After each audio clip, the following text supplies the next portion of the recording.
Hello dear viewers, assalamu alaikum, welcome to my channel. In this video I will show you how to reset SLF fault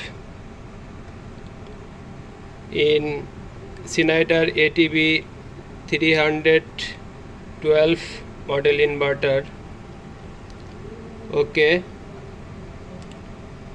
press mode button and go to CTL by jog dial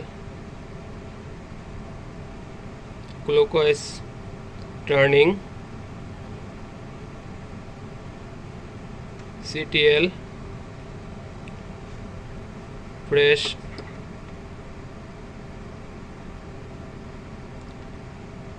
clockwise turning.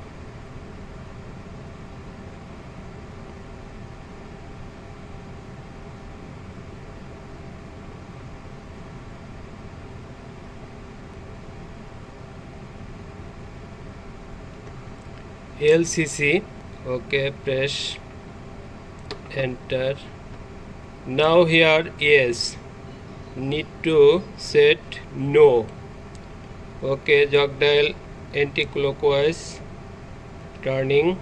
Now no, set no, exit ESC.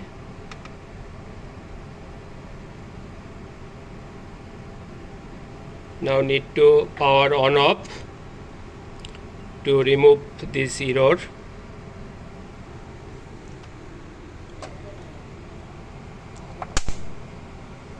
Power is off. Need few times. Power is off. Now power is on. Now the inverter is ready. SLF fault is removed, reset. Now we can run the inverter.